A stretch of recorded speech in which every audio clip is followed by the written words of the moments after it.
Good morning, good morning, good morning. Welcome Hello. to Money and Mindset with Dr. Stephanie Ardrey and Dr. Thyonne, Dr. Money and Story Genius. And today we're going to have an amazing show for you with an awesome guest. But how you doing, TG? How you doing this I'm morning? doing great. I'm doing great. I got up this morning and welcome. We're going to tell you who our special guest is in a second. But I have to tell you, I got up this morning and I usually get up and put on my workout clothes. I go do my workout, but I have so much to do today. I have trainings and coaching with people. And so I looked over and I saw my closet and I said, wow, I haven't pulled anything out of that closet in a long time since COVID. I'm going to get up and get ready for work as if I were going out the door. So I got up and I got dressed, and it was really it was a surreal moment because it made me start thinking that I have some right sizing to do, not downsizing, right sizing. Right.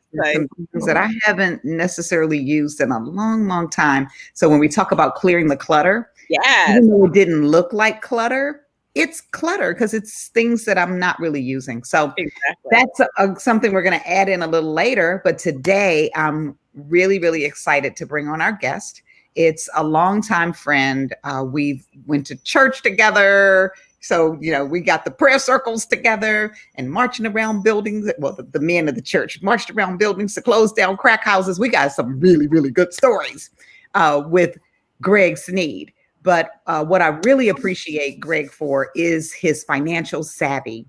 And he has worked with a multitude of companies.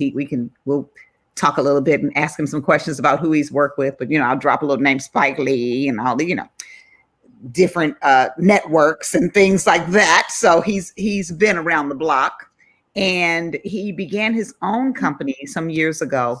And I was able to get some mentorship from Greg in terms of how to set up my insurance portfolio and help me for the long term. Because being an entrepreneur, being a person who's doing your own business, you don't have that pension at the end if you don't get your stuff set up, So you got to know what's my exit plan.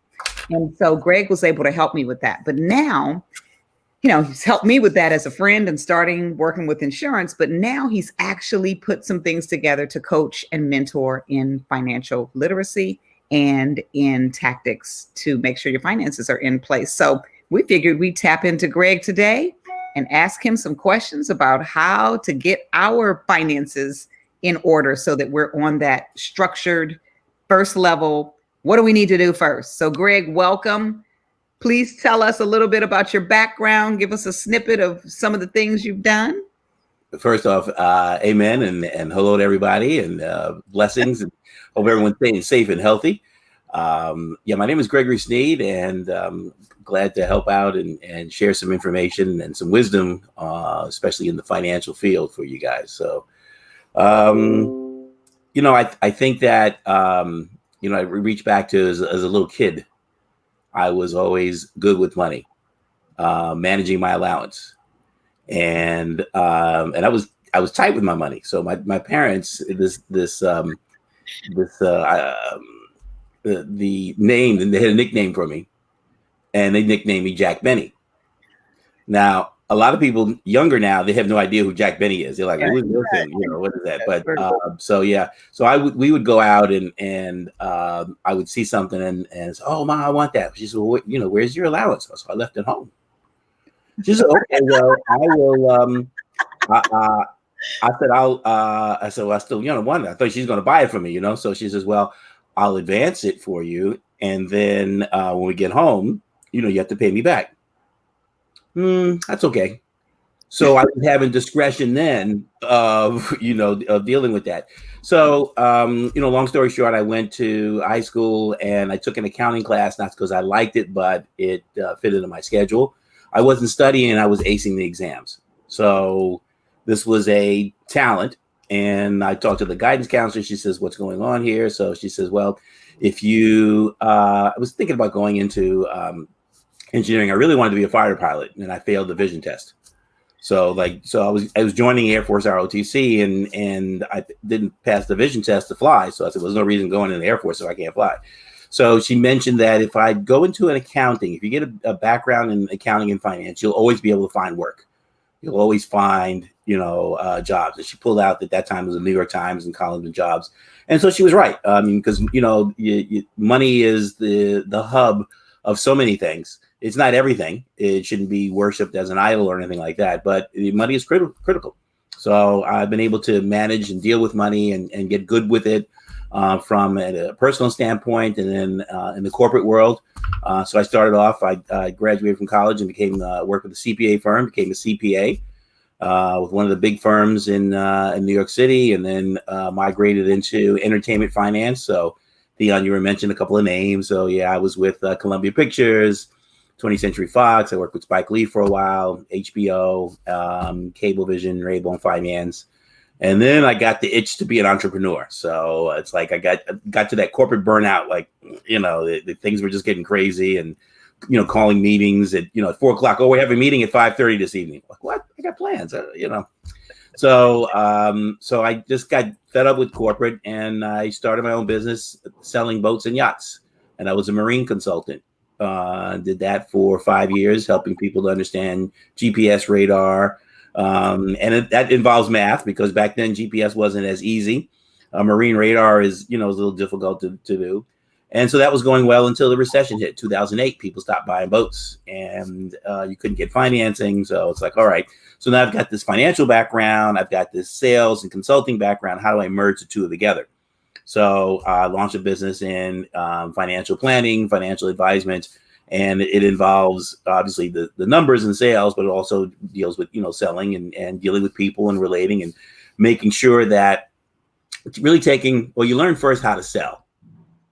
So, and that's the challenge, is that the industry teaches all those financial people how to sell. And then going through reading and wisdom and picking things up, those who really do well, they migrate over helping people to buy. And there's a distinct difference. Well, Greg, I gotta tell you, I'm glad you shared this story, because just yesterday we were talking about how to find raw manifestation. Right. And you told the story about as you were, when you were young. Yeah. You already had that penchant for math. So that's a great example of somebody who already had something, and you kind of paid attention to it. Your parents paid attention to it, yeah, and helped guide a little, even though they may not have told you to be an accountant. Saying something like, "I'll advance you the money," it just started putting the terminology in there and things like that. So thank you for sharing that. And it's a good note for our listeners. Those type of things, those are the things you look for. What are the things that could work in your favor in that type of way? Right. So you made it to this thing that works for you, and you're now in the financial space. Share with the listeners a little bit about what it takes to start. If this is now someone who's not in the financial space, who doesn't have that penchant for money and doesn't know how to quite reserve themselves and say, well, no, I don't. I guess I don't need it if I have to spend my own money.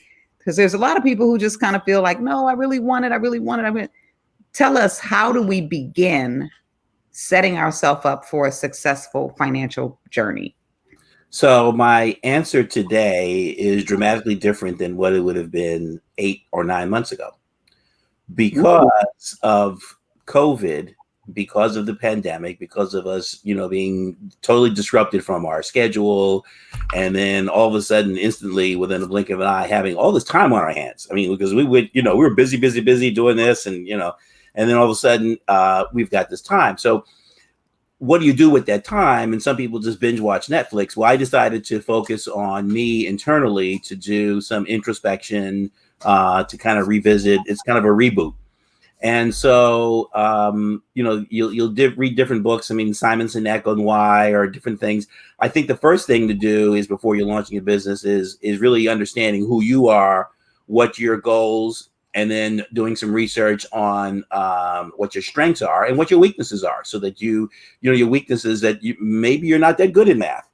So and that's fine, because some people don't have as strong an aptitude in that, and they, like, for example, I don't like reading fiction books, novels.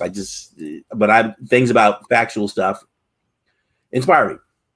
And so someone who doesn't have a financial background and then trying to get into finance, because it looks cool, yeah, that may not be the best thing. So I think the core really is really find out who are you and what are your strengths, and to do some research on that. I went through the Gallup.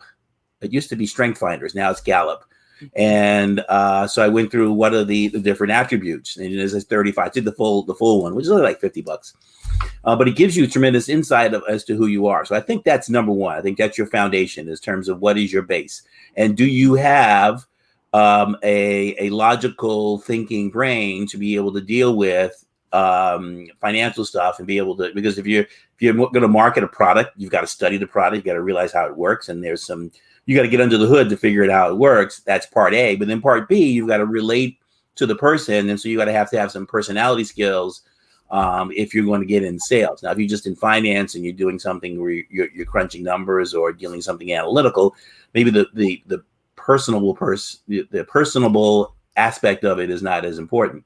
So that's the key. I think that's the key thing. I'm going to shift you a little bit, because I think the question that I wanted to hear was a response to, I'm an individual and I'm looking to set up a financial plan, and I have not had that plan previously. Oh, okay. So it's not you mentioned that somebody into that business. Right. No, we already set the foundation for that. I'm Dr. Money. I got the business set up here, sir. So but I love that, because you know what? That part actually addressed the mindset. Yeah. Right. It's like get into the mindset. Right. So now Dr. Money is like, okay, yeah, you answered yeah. The story about getting into the mindset. Right. Now give me the money. That person is sitting there saying, look, this pandemic hit. I had not anticipated that my cash flow would be disrupted. I might have assets in a number of different products. Some may be controlled by an organization that I may not any longer be related to. Should I be making some types of shifts? Should I be conducting some type of assessments? What are the basic things that I should be doing? And especially if the future of this pandemic is unknown. Is this another 12 months, 24 months, 36 months? Should I create a pivot in terms of how I manage my financial house over the next 24 to 36 months? And where would I begin to make that assessment, and then begin to inform the decisions around how to put together that plan? And again, it's not saying that I may personally have all the answers. We advocate that you need to speak to experts, because I believe in having a bench of A players, and so but then how do you evaluate an expert that you ultimately come to as the expert who's capable of advising me in my particular situation? So maybe you can sort of address it from that context of an individual who had a job before this hit. Now suddenly they've been sitting at home for 6 to 8 months. 2020 has been a wash for them. They did not have that in their budget. How do they go forward? Sure. I guess that's a good question. They have to assess where they are financially in terms of their mindset. That's where I was going with the mindset, because some people are very good in managing money. When I work with couples, people are either savers or spenders. And if you have a couple, if you've got two savers, they're going to be in pretty good shape.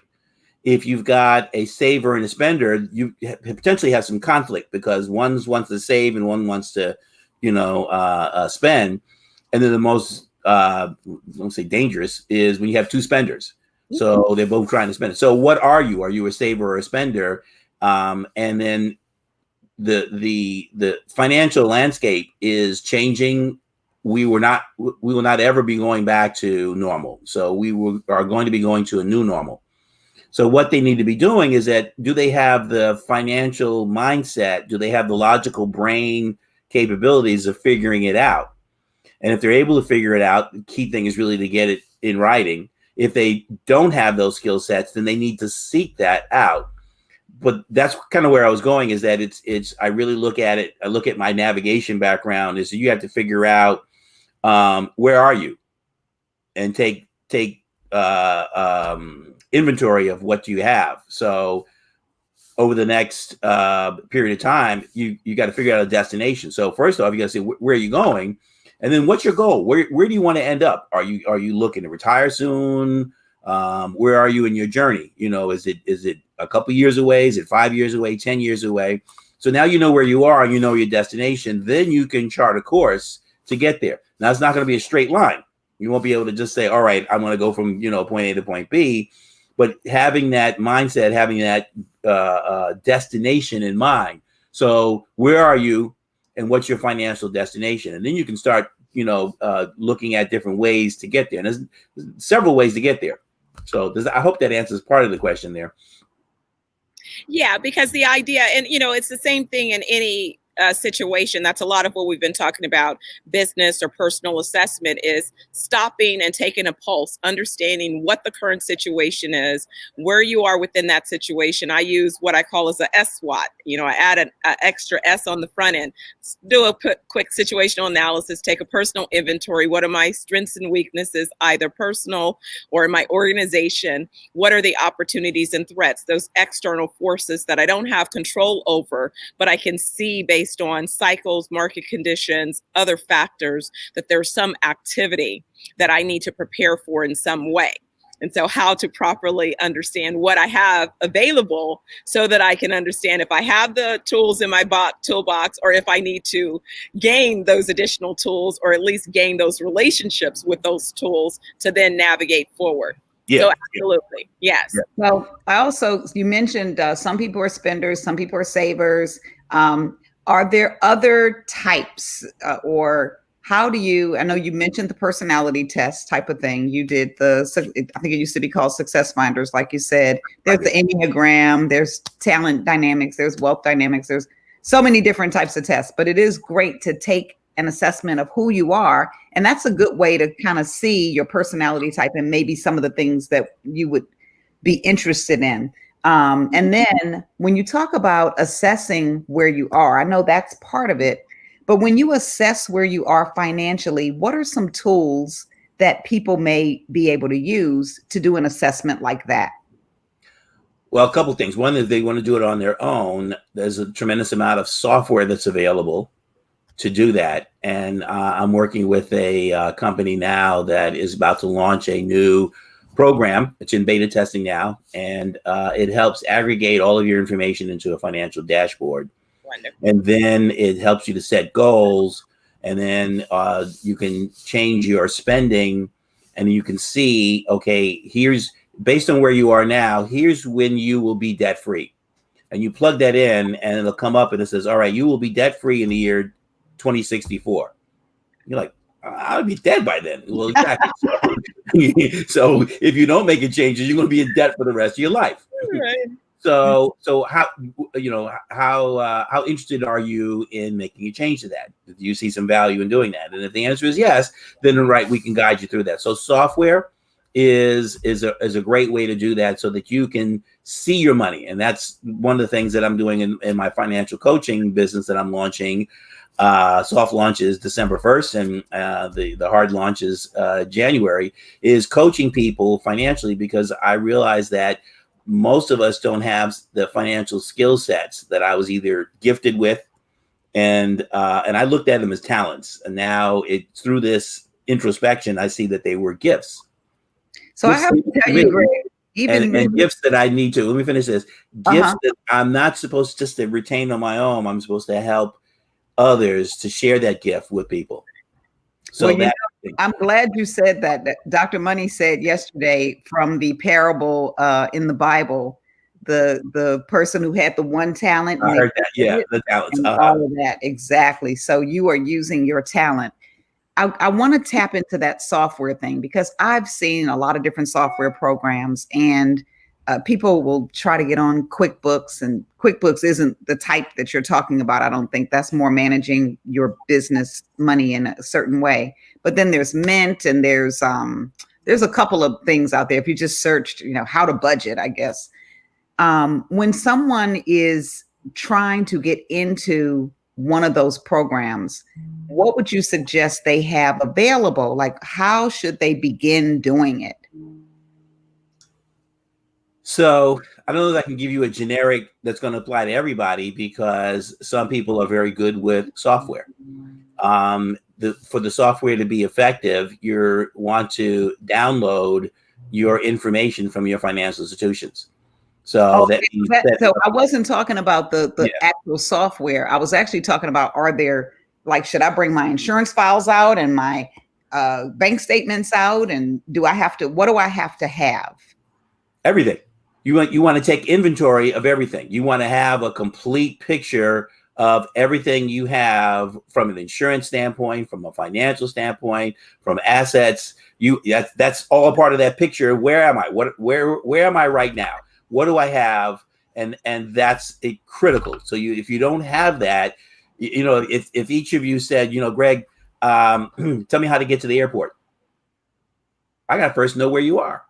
If I don't know where you are, I can't tell you how to get to the airport. So you're asking me, how do I get to financial safety and security? How do I finish? Well, you got to figure out where you are and then be able to chart where you're going to go, because you two are in different places. Okay. And then even wherever you are, there's a number of different ways to get to the airport. You can take a freeway, you can take a street, you can go, go the long way. There's a lot of different ways to get there. And now you're going to deal with obstacles and traffic and, all those different things. So same thing financially. You have to first figure out, where are you?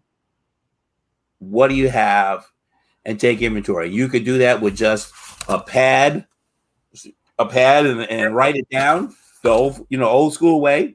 And most people don't do that. Most people are trying to sort things out in their head. And most of us are visual learners. And if you're trying to sort it out in your head, it's all jumbled up. So you have to see it in front of you. So that's one of the key things in my business, is I'm going to be helping people to see your money. When's the last time you saw your money? Absolutely.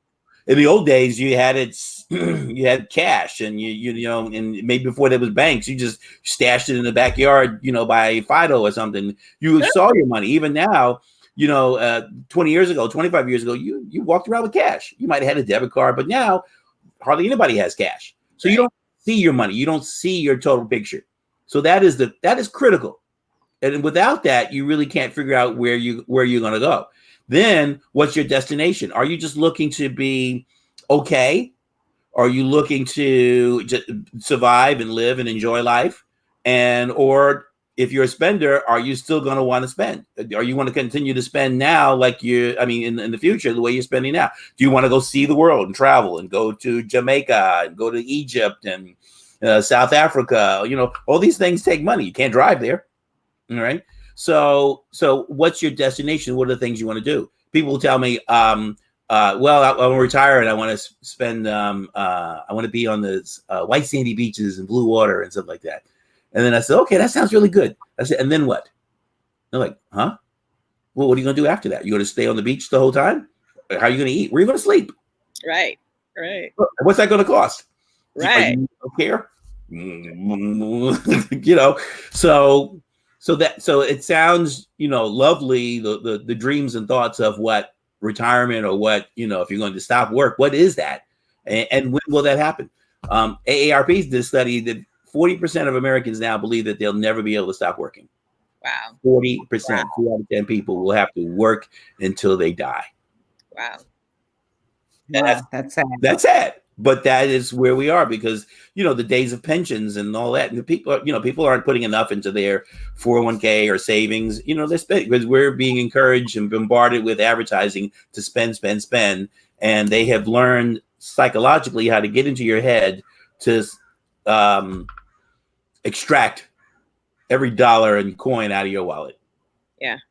And are there any general places that you would say are good for people to explore for savings at this particular point? Because usually when you think of savings, it's like putting your money in a piggy bank. It's not really growing, because, you put your money in the bank and it's like, wow. So here's the challenge. Because our economy, because of things got out of control from a capitalistic society, whatever like that, our interest rates are very low. So getting growth from any type of savings is really tough. Putting $10 aside and thinking you're going to get 20% interest on it, versus putting $100 and getting 1% interest, who's going to have more money? So it's not the factor of the interest rate. It's how much you're putting in there to accumulate.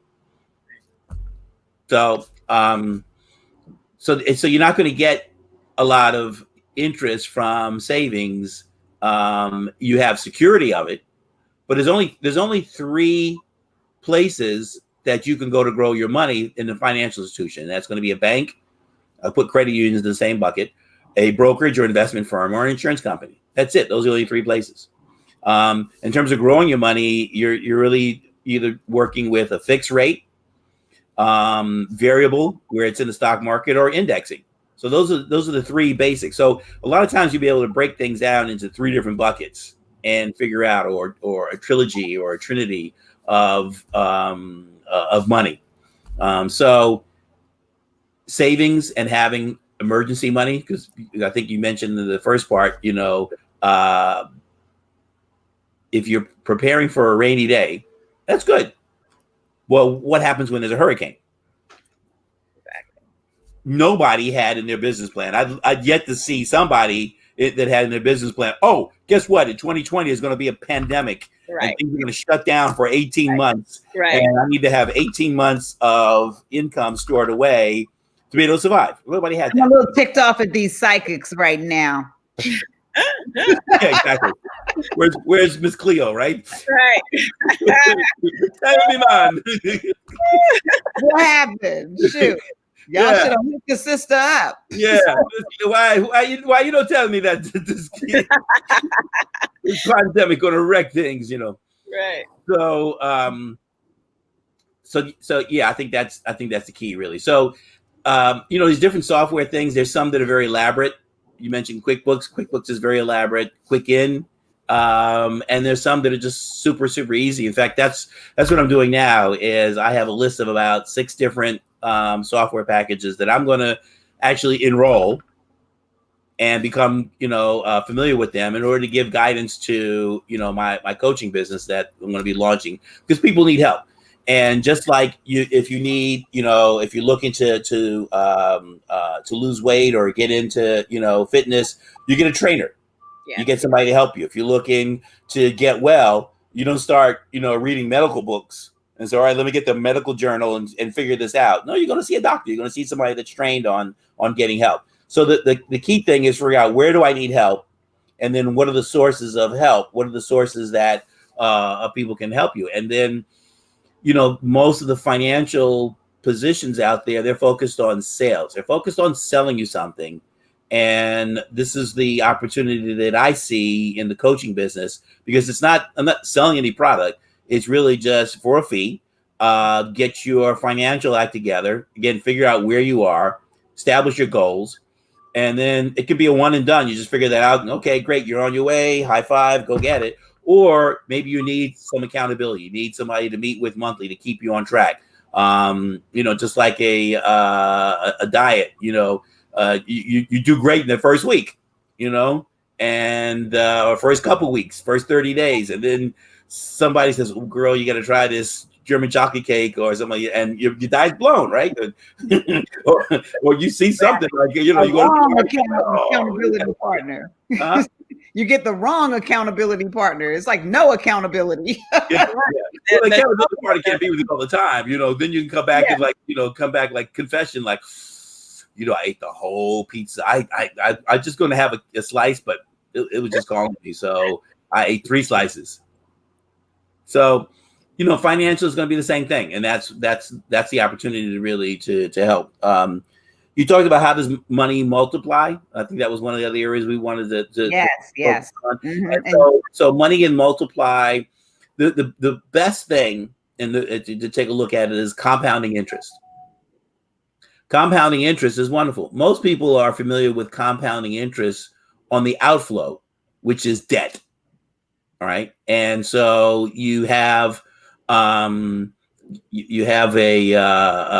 $5,000 and it's at 20% interest rate, and you blink, and in 3 or 4 years, it gets close to doubling.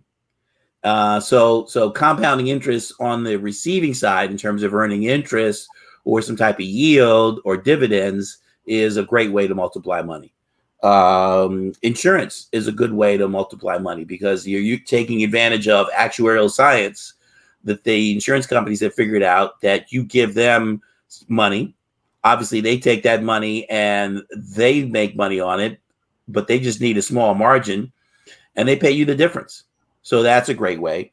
Real estate and then investments. So those are the really the key things on how you can make money and make it multiply legally. Fantastic. We like that part right there. So, Greg, we are coming to the conclusion of our show, but we would like to have an opportunity for listeners to reach out. So how does one get in contact with you? So they can reach out to me. Well, my website is coming. It's still it's in test mode, so I don't want to release that yet because I'm still working on it. The best way to reach me right now would be at a website is gjsfinancialservices@gmail.com. So that's a temporary holding space. So it's gjsfinancialservices@gmail. And then the company that I'm launching is Lifesaver Financial Services. So I'm here to be a lifesaver to you, your family, and your business. So if you're drowning financially, I can throw you a lifesaver. That's what's up. That's what's up. Right. I love that. I love that. There's a good story in that. Yeah. Absolutely.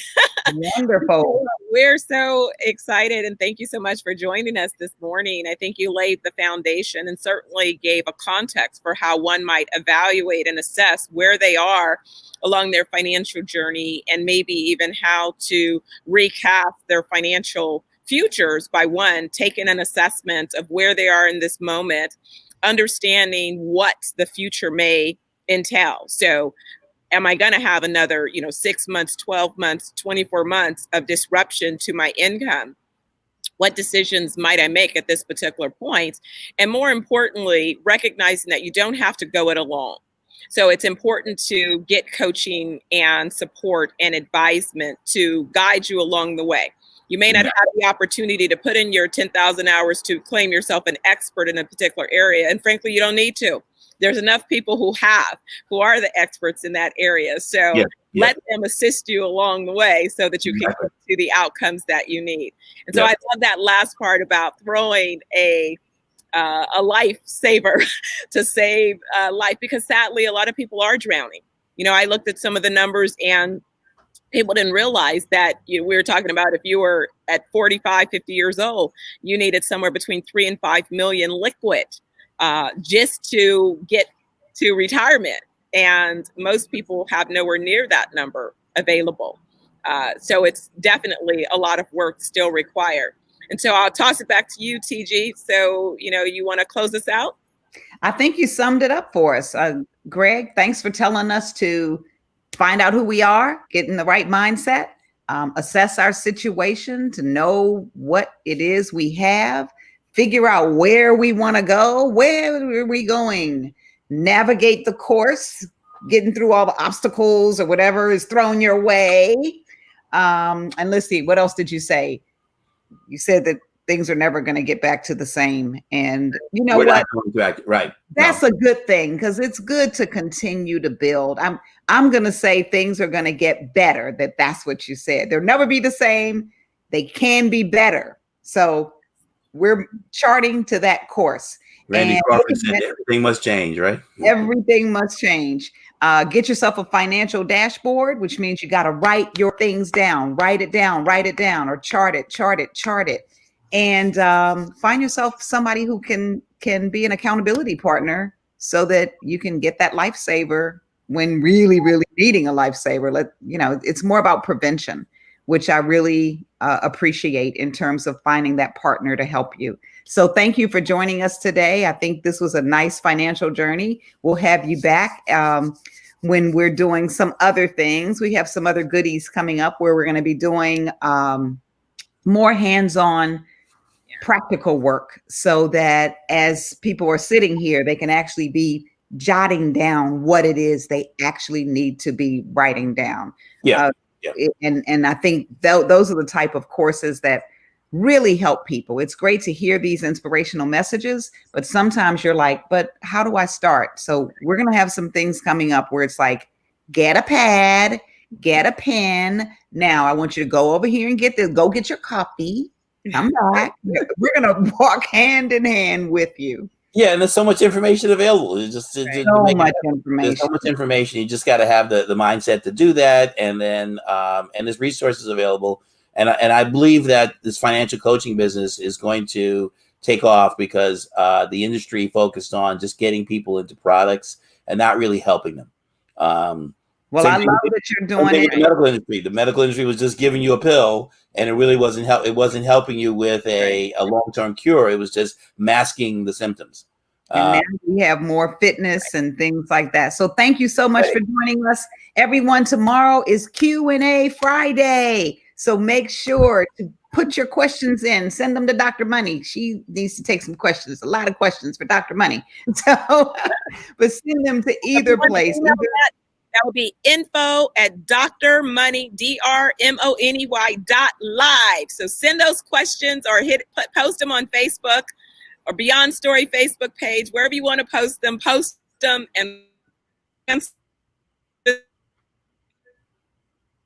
and we will get the answer. LA with Dr. Yeah, Stephanie's coming to see me today, so that'll be exciting. Thanks again, everybody. Have a fantastic day. See you tomorrow. Ciao. Greg, you could stay on with us for a second.